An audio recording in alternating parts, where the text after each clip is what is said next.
Good morning. Michael, I'm doing better because I don't need my, well, yes, I do. Actually, too much light on that picture is not so good. I'm going to talk to you this morning about a couple of things.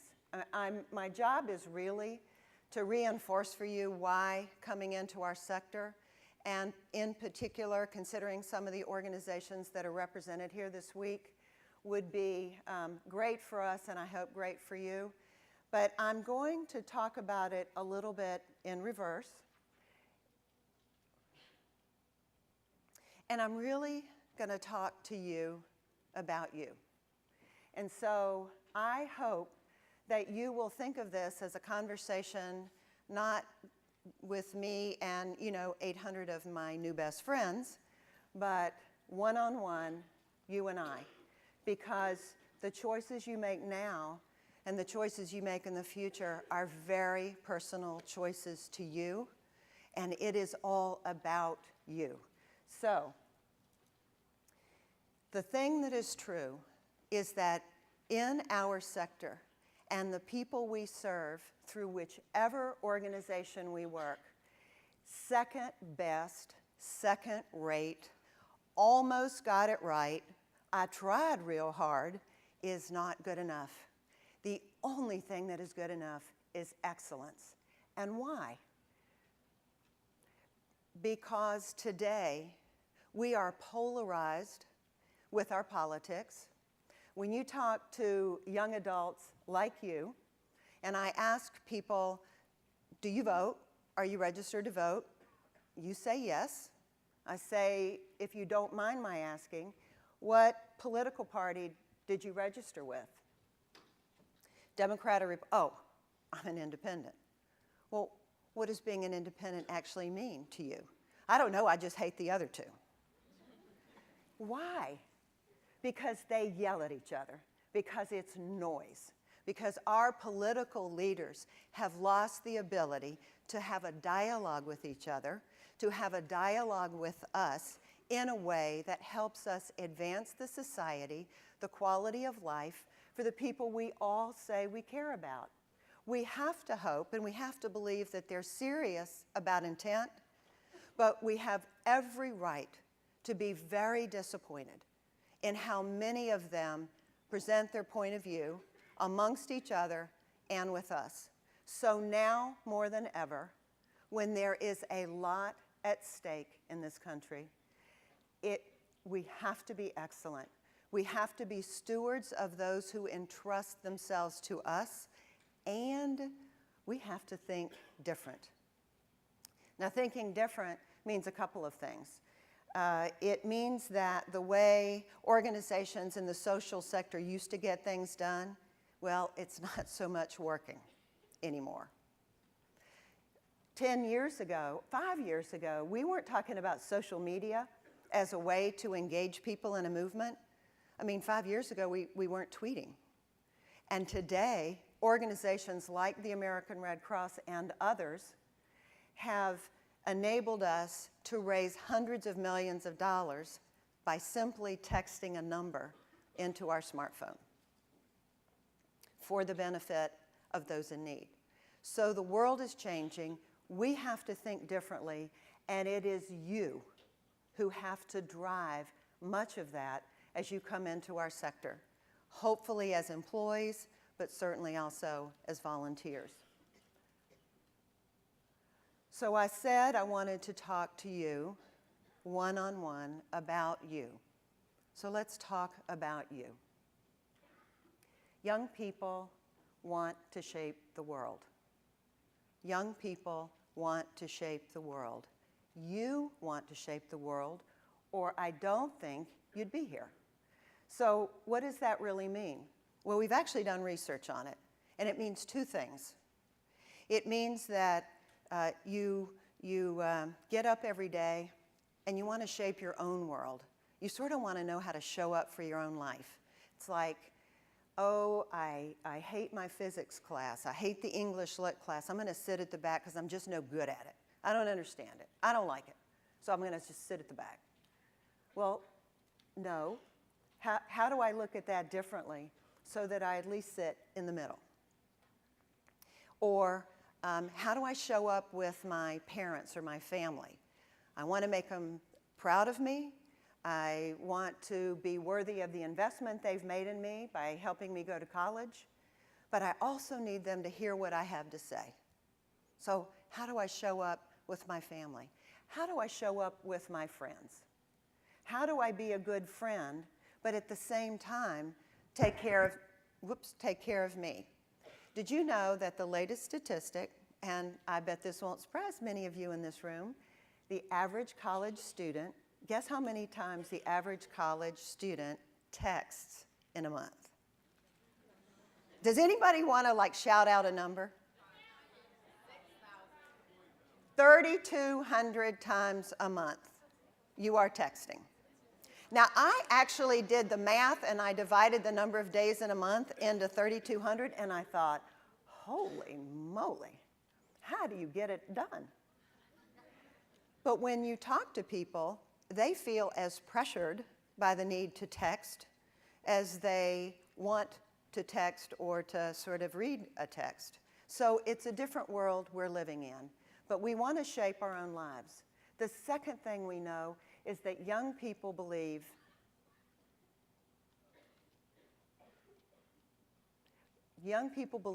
they can change the world right now.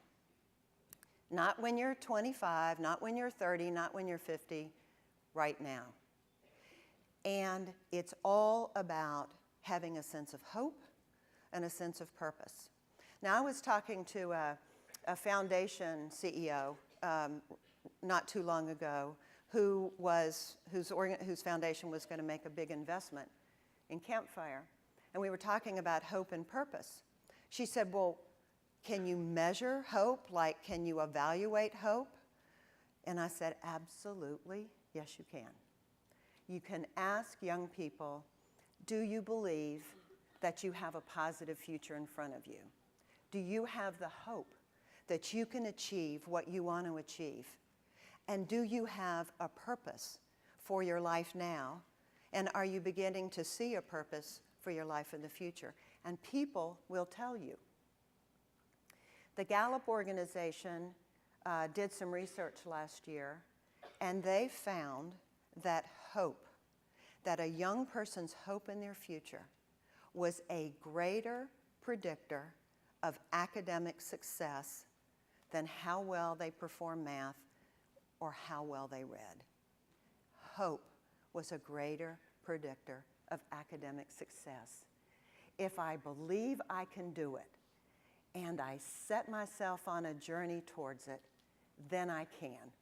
And so young people want to shape their own world, and you want to shape the larger world. And here's where it starts. It starts with finding your sparks. Now, what are sparks? Sparks are the things that you're good at, your skills. They are the causes or the issues that you really care about. And they are the qualities about you that make you unique. There is no person in this room who is exactly like the person you're sitting next to. And if you don't really like the person you're sitting next to, you might be happy about that. On the other hand, you may be checking that person out and go, ooh, I'd like a little bit of what you got going. That's okay. You can share. You can swap. So here's what we know about sparks. Research was done several years ago by the late Peter Benson.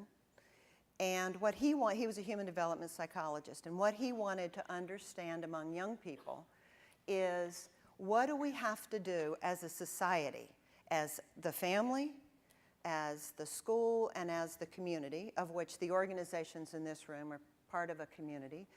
What is our role in helping young people develop into healthy, happy, fully productive young adults? What does that look like? So he did research.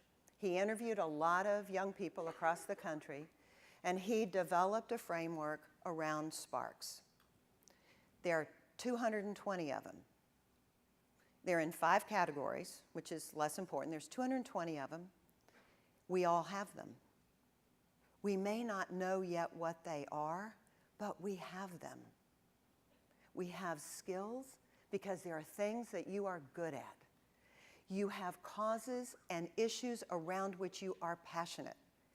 And there are attributes about you that make you special to your friends, that make you special to your family, that make you special to those with whom you come into contact. And as you discover those sparks, you're on the first step of the most important journey of your life. So these are some examples of sparks, qualities. I'm a consensus builder. That means I can get people to come together who don't really agree on things, and by the time I'm through facilitating conversations with them, they've all come to agreement on something. And whoever the consensus builders are in the room, I think I'll pay you to go to Washington, D.C., and you can't leave until you help those people gain some consensus around how we're going to move this country forward. I think that would be terrific. A thing you could be passionate about is protecting the environment. You could be passionate about the arts. You could be a cello player. You could be a watercolorist. You could be sculpting. You could be a potter.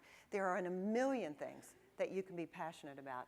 So the first thing you do is you start to find your sparks, because then as you start to uncover what you care about and what you're good at that makes you unique and makes you important in the world, then you start to lift your voice. Now, what does that mean, lift your voice? You're ready to start talking about, as you think about not just your future, but your today, what's important to me? If I'm starting to think about the work that I'm going to do after college, I've got to lift my voice. I've got to declare what I am interested in, where I think I can be a great fit, and what I need right now to help me get ready. Now, all of you, I hope, are choosing to work for change, choosing to work for social change. In large organizations like those represented here this week, you learn how to build an entire social movement through the delivery of human services to kids at risk, although I believe every child's at risk the day they're born, but to kids who may be economically or academically disadvantaged, to teens who are troubled for the wide variety of reasons that young people can be troubled in today's world, for families who are living on the edge, for vulnerable seniors, for people trying to live a healthy, happy life but living it with disabilities, for people of color, for people who are trying to protect the environment. So there are many social movements out there around which you can connect. And in the large organizations, you have the opportunity to do it almost regardless of what your major is. And that's the great thing about the larger organizations, is there is such a scope of opportunity in almost any corner of the United States and absolutely any corner of our globe. In the process of finding your sparks, of lifting your voice so it is heard, you are discovering who you truly are. It is in that process of discovering who you really are, what really motivates you. It might not be what motivates your friends or your suite mates or what your parents do for a living, but it's discovering who you are. And why does that matter so much? Because you have to chart the path that's right for you. You only get to do it a few times in your life. Now, you'll make some mistakes. At this point, I think I will digress and tell you how I chose my college major and how my career happened. I wouldn't recommend this as a strategy. I got lucky, and it worked. So I'm in high school, and I don't know how many of you wanted to do early admission, but I'm like the overachiever. I wanted to do early admission so I didn't have to sweat it, for the rest of my senior year. And my father, more than my mother, would not be on my back. So I was doing all the paperwork for early admission, and they make you declare a major. Well, there were 3 things I was interested in. History, because I think it's important to understand the past in order to understand where we are so that we can either keep it or change it into the future. English, because I love to read and I love to write. I didn't know what I was going to do with an English major, but I love to read and write, so I thought, okay, that could be good. Oh, and theater was number 3. I had these visions I could be, so I don't know, great dramatic actress or something. So those are my 3 choices: history, English, and theater. So here's how I chose. And again, this is not a strategy that I would recommend to any of your younger brothers or sisters. So I wrote them on 3 pieces of paper, and I folded them up, and I put them in a shoebox, and I closed my eyes, and I drew one. And I drew history. It was probably better than drawing theater. I think I might have had a very short-lived career there in the theater. So I chose history. Okay, so then I had to say, okay, I'm going to major in history, and my father being my father, I knew I'd have to be able to tell him, what am I going to do with it? Because my father was all about, I'm going to support you through 4 years of college, because I'm of the age where it was 4 years, not 5 or 6. And he was great. He said, I love you, honey. Your mother and I will pay for your 4 years of college, and then you're on your own. Love you, want you out of the house. So I said, I'll be a history teacher. That's what I'll do. I'll be an education major, and I'll be a history teacher. And I did do that, and I loved it. I didn't have a plan. I hadn't taken the time to sort of really sit down and think about, what am I really good at? What do I really love and care about? And what is it about me as a person that makes me unique or special? I didn't do any of that. I just got lucky. I got lucky that I happened to make some right choices along the way. So what I learned about teaching is that what I really wanted was to help young people be ready for the world. And I could do it through making history come alive for them. Although the 4th graders, my first day, they told me that they called it social cruddies. So I knew I had some work to do. And I was absolutely determined that in no history class I ever taught would students have to memorize all the battles of the Civil War in the order that they happened. And I had another teacher tell me that I didn't know how to teach because that was what was really important, but no, I didn't go there. So that was great. Then I got the job at the American Red Cross. I was 25. I didn't have a plan for the next 28 years of my life that it would be spent working all over the country with the Red Cross, working with people who came into Red Cross from around the world, the kinds of people I got to meet, the kinds of things I got to do. But it happened. I wish now that I had had the opportunity to really craft a better plan for myself. I might have made many of the same choices, but I might have made some different choices. But at the end of the day, I chose what felt right for me, not what somebody else told me to do, not what my dad suggested I do, because he knew I had expensive habits. And so he wanted to make sure I was making enough money, because remember, I was off the family dole once I graduated. But I made the choices that were right for me. And so for you, I am talking to you one-on-one. Define your sparks. Lift your voice and begin to declare what is of interest to you. In the process of doing that, you really discover a lot about who you really are, and it begins now. This is not about your future. This is not discovering who you are, and it only counts after you graduate. It only counts when you get your first job, post-graduation. It's about your life right now. The person you are today is going to lead you towards the person you will become when you graduate and as you seek and get that first job.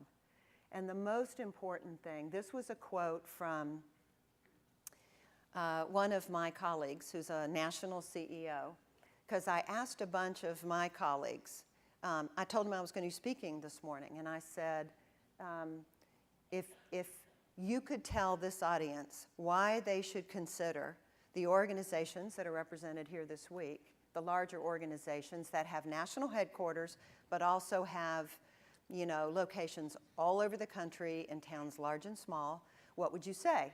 And this was one of the things that someone said. I love the idea I get to wake up every morning, look in the mirror, and feel like I'm a small part of the solution. And I mean, at the end of the day, isn't that what we all want? No matter what work we choose to do, don't we all want to feel like we're part of a solution? So now we're to the point where I'm supposed to do more of the formal pitch about considering the organizations that are represented here this week, because I've gotten some free meals the last couple of days, and so I got to earn them. So how do you get started? Well, it's probably not quite like that. Although you're going to have days where no matter how good you think your plan is and how sparky you're feeling, it's just not happening. You know, they're not returning your phone call. You didn't get the interview. They sent your resume back. You picked the city you wanted to live in for whatever reason, and you just, you know, nothing seems to be happening. So you're feeling the weight of crushing student loan debt that I know many of you are going to graduate with, and you're thinking, I don't get the job I really want because it's not paying me enough to cover my bills and pay my student loans and have any money left over for, you know, whatever it is you like to spend your money on socially. Apparently this week, it is 50,000 young people at Starbucks. I believe this Starbucks has probably made their year this week. But have you noticed those young women behind those cash? They have kept a smile. Like, they keep smiling, and we keep coming and coming and coming, and they just keep smiling. It is amazing. So how about this?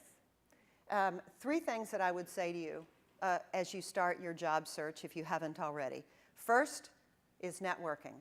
The second is research, and the third is persistence, and I put networking first for a reason. This world is about 2 degrees of separation. I promise you, everybody knows somebody who might know where there's a great job opportunity.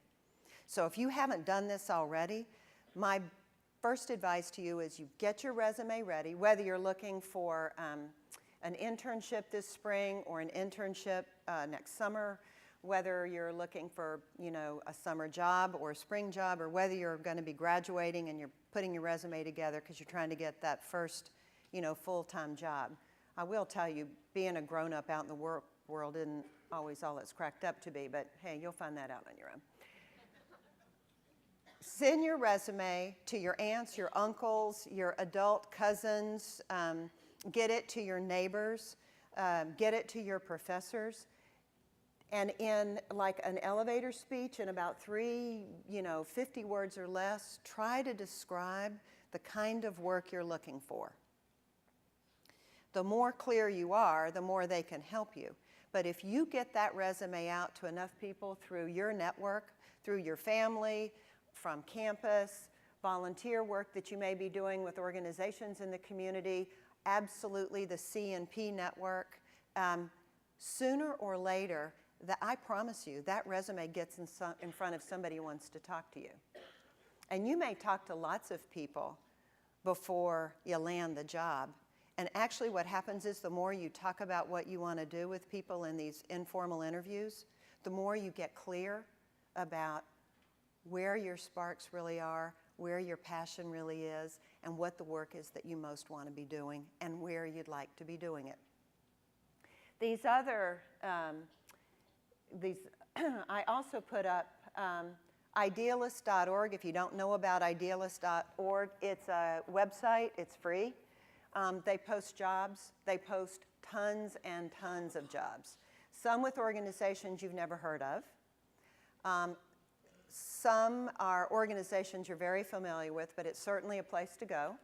The Chronicle of Philanthropy has a online job search. You can go online. You don't have to pay the fee. You can do a job search there. The other thing these do is you get to see the job descriptions that are posted by companies, by organizations like those represented here today. And so you start to see how organizations are describing the jobs, which then helps you think about, is my resume really designed to appeal to people who are describing jobs in certain ways? So Chronicle Philanthropy is a really good one. And you don't have to just want to be a fundraiser, although in my world, we love people. We love people who love to raise money. The Nonprofit Times is another one. They also have a job posting site online. Nonprofit Leadership Alliance, I mean, you know, we're your people. You know, we're your peeps. So you got peeps. Look around, you got like 800 of them.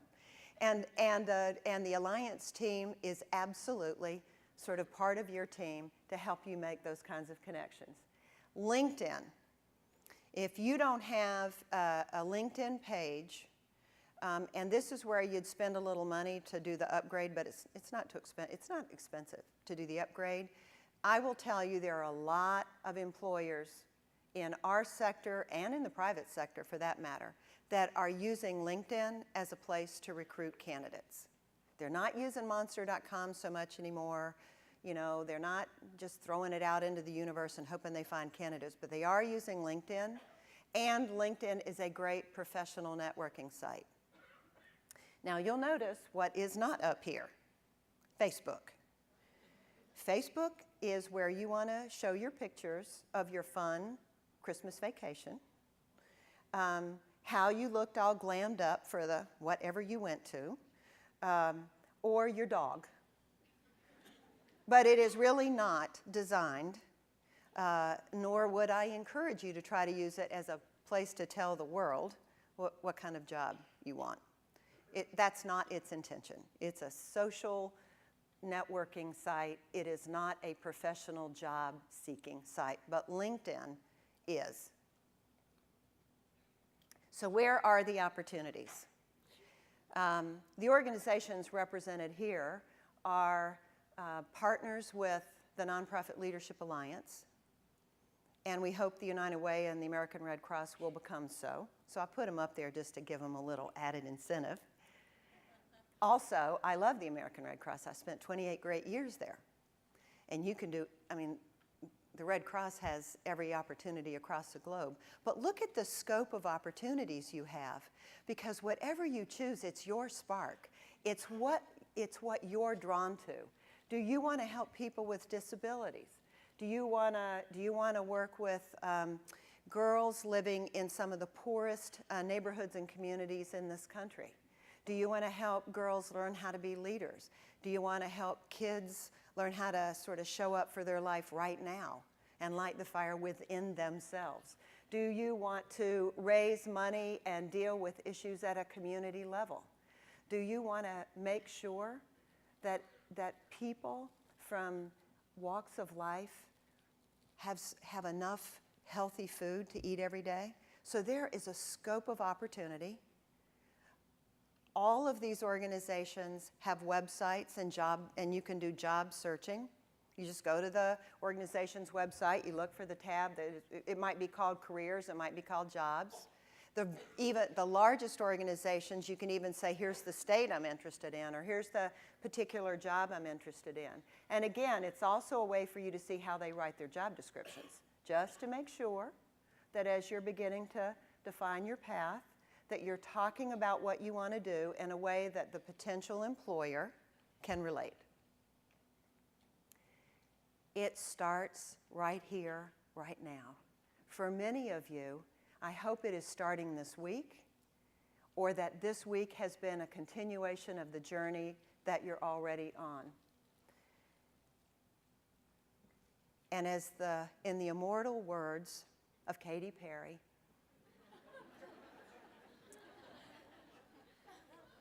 ignite the light and let it shine. 'Cause baby, you're a firework.